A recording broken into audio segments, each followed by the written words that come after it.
मंगल मैत्री बच्चों, आज कक्षा 7 में मैं पाठ 2 दुर्बुद्धि विनिश्यति का रिवीजन आपको करवा रही हूँ। पाठ में अब सभी प्रश्न एमसीक्यू की फॉर्म में आएंगे, तो पाठ के बीच में से भी आपको प्रश्न बने हुए मिलेंगे। कहानी आप पढ़ चुके हैं, कछुए और उसके दो मित्रों की, दो हंस उसके मित्र हैं, उनसे वह कहता है कि तुम मुझे दूसरी जगह ले जाओ अपने पंखों पर लटका कर बांस के डंडे में, लकड़ी में। तो वो उसको ले जाते हैं और वह बोल पड़ता है, वह नीचे गिर जाता है और उसको धीवर उठाकर ले जाते हैं, वह मर जाता है।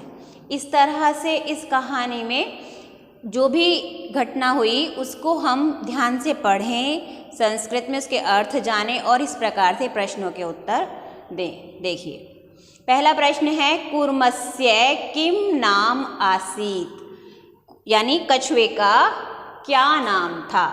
संकट, विकट या कम्बुग्रीवः। हमें पता होगा तो हम क्लिक कर देंगे कि कम्बुग्रीवः। संकट विकटयो मित्रम कः आसीत, संकट विकट का मित्र कौन था? संकट विकट कौन थे? हंस। उन हंसों का मित्र कौन था? उनका मित्र था धीवरः, कम्बुग्रीवः या हंसः। उनका मित्र था कम्बुग्रीवः नामक कूर्मः। यहाँ पर कम्बुग्रीवः भी आ सकता है, कूर्म भी आ सकता है लिखा हुआ। कच्छपः इति पदस्य, यानी कछुआ, इस पद का, इस शब्द का पर्यायवाची, किम पर्यायवाची यहाँ पर क्या है? तो कूर्मः, कृपणः, हंसः, इन तीनों में से जो भी उसका पर्यायवाची है उसको आप टिक करेंगे। कौन सा है? कूर्मः। कूर्मेण केशाम वार्ता श्रुता, कछुए ने किनकी बात सुनी थी? धीवराणाम, मत्स्यानाम या हंसानाम। किसकी बात सुनी थी? धीवरों की, मछलियों की या हंसों की? धीवराणाम, धीवरों की। कूर्मः केन मार्गेण गंतुम इच्छति, कूर्मः यानी कछुआ किस मार्ग से जाना चाहता था? जल मार्गेण, स्थल मार्गेण या आकाश मार्गेण। कहानी पढ़ी है यदि ध्यान से तो आपको पता होगा कि वह आकाश मार्ग से जाना चाहता था। हिय, इस शब्द का पर्यायवाची शब्द क्या है? हिय यानी कल भी, और श्वः मीन्स आने वाला कल। तो हिय का पर्यायवाची है श्वः। अहम भवदभ्याम सह, मैं भी आपके साथ आकाश मार्गेण गंतुम इच्छामि, आकाश मार्ग से जाना चाहता हूँ। इति वाक्यम, यह वाक्य। अब आपके पाठ के जो पीछे प्रश्न दिए गए अभ्यास कार्य में, उन प्रश्नों के फॉर्मेट को बदलकर एमसीक्यू में हमने किया है सभी को। तो उसमें एक प्रश्न है 3 नंबर वाला, कह कथयति कम प्रति कथयति, यानी किसने कहा, किससे कहा।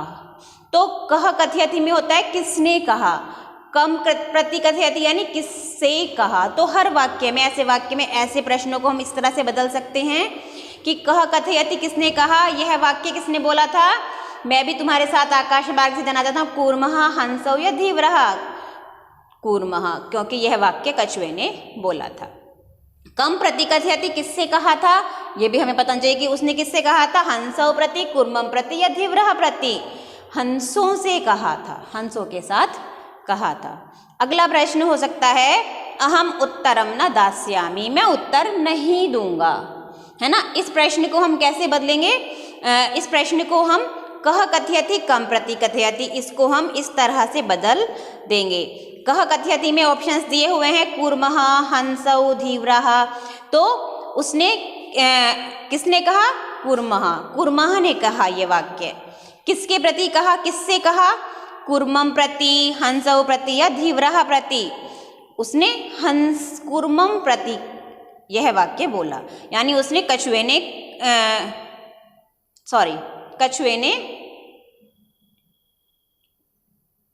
हंसों के प्रति यह वाक्य बोला। अहम उत्तरम न दास्यामि किसने कहा? कूर्मः कथयति, कम प्रति कथयति, हंसौ प्रति कथयति, हंसों से कहा। इस तरह प्रत्येक वाक्य में हमें सही से पता होना चाहिए कि इसका आंसर क्या है, वरना गलती हो जाएगी और सभी वाक्य एमसीक्यू के फॉर्मेट में बदल जाएंगे। धन्यवाद।